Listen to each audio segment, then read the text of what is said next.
وعن ابي هريره رضي الله تعالى عنه قال قال رسول الله صلى الله عليه وسلم قال رجل لم يعمل خيرا قط لاهله وفي روایت اسرف رجل على نفسه.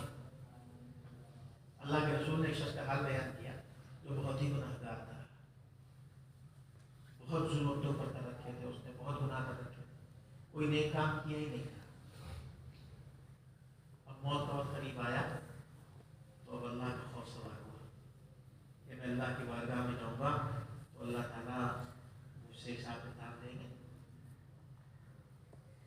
تو وہ کہنے لگا، جب موت کا وقت قریب آیا تو اپنے بچوں کو بلایا اس نے اور کہنے لگا کہ دیکھو جب میں مر جاؤں تو مجھے جلا دینا، اور جلا کر کے آدھی رات کو جو ہے جنگلوں میں بہا دینا، اڑا دینا، اور آدھی رات جو ہے وہ دریاؤں میں بہا دینا. اس لیے کہ اگر اللہ میرا حساب کرنے پر آ گئے تو مجھے ایسی سزا دیں گے، ایسی سزا دیں گے کہ دنیا میں ایسی سزا کسی کو نہیں دی ہوگی اللہ نے. یعنی میں گنہگار آدمی، ساری زندگی اللہ کی نافرمانی کی، اگر میں اللہ کے حد پہ چڑھ گیا نا بس پھر میری خیر نہیں ہے. مجھے وہ سزا ملے گی کہ دنیا میں اللہ نے کسی کو سزا دی ہی نہیں ہوگی.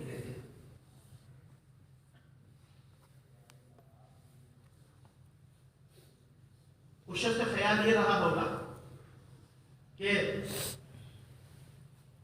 جو قبر کے حالات آتے ہیں سامنے، یہ اسی شخص کے لیے ہوں گے جو زمین کے اندر دفن کر دیا جاتا ہے. اس کا جسم بہرحال کچھ دن تک زمین کے اندر باقی رہتا ہے، اسے سالم رہتا ہے، اس کے ساتھ یہ معاملہ ہوتا ہوگا. اور جس کو جلا کر راکھ کر دیا گیا اس کا تو جسم بھی ختم ہو گیا، لہٰذا اس کو تو یہ سزا ہونی نہیں چاہیے. اس لیے اس نے یہ سوچا کہ اگر مجھے جلا دیا جائے گا اور رات ادھر ادھر بہا دی جائے گی، اڑا دی جائے گی، تو پھر اللہ کے ہاتھ تھوڑی لگے گی، پھر تو میں بچ جاؤں گا.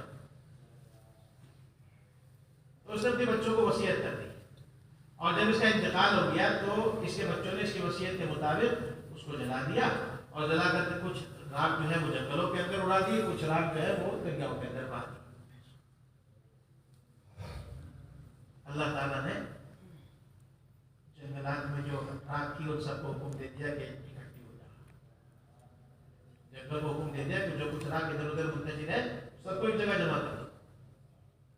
ادھر دریاؤں کو حکم دے دیا کہ جو راکھ تیرے اندر ہے وہ بھی ایک جگہ لا کر کے جمع کر دے. اور پھر دونوں راکھ کو جمع کر کے اللہ نے اس کو وجود بخش دیا. اور پوچھا بھائی تم نے کیوں کیا تھا ایسا؟ اللہ تعالیٰ آپ چاہتے ہیں آپ کے عذاب کے خوف سے میں نے ایسا کیا تھا. مجھے اندیشہ تھا اس بات کا کہ اگر میں آپ کے حد پہ چڑھ گیا تو بس میری خیر نہیں ہے، میری کٹائی پوری ہونی ہوتی ہے. اس لیے میں نے آپ کے خوف کی وجہ سے آپ کے عذاب سے ڈر کر کے کہا. اس کو چونکہ اللہ کی عظمت کا، اللہ کی قدرت کا، اس کی طاقت کا یقین تھا کہ اللہ تعالیٰ قدرت رکھنے والے، طاقت رکھنے والے ہیں، اس لیے اس نے ایسا کہا تھا. اللہ تعالیٰ اسی بات پر اس کی مغفرت فرما دے.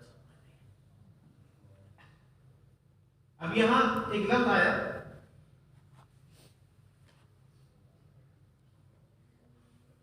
لئن قدر اللہ علیہ.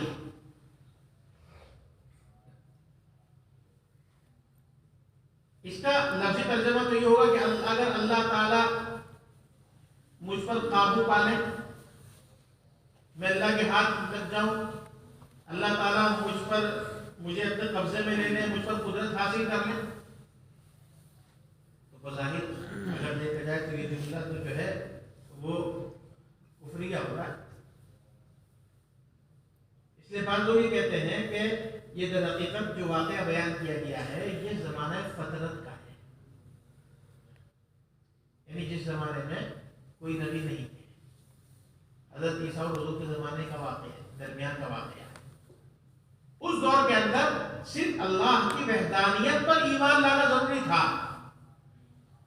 باقی چیز پر ایمان لانا نجات کے لیے ضروری نہیں تھا.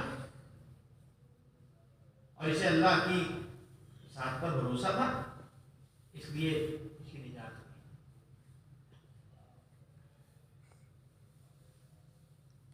بعض لوگوں نے تو یہ کہا، اور بعض لوگ یہ کہتے ہیں کہ اس کا مطلب جیسے میں نے بھی بتایا کہ یہاں قدرہ جو ہے حاسبہ کے معنی میں ہے کہ اگر اللہ تعالیٰ حساب لینے پر آ گئے، اللہ تعالیٰ مواخذہ کرنے پر آ گئے، تو پھر مجھے کوئی عذاب سے بچانے والا نہیں۔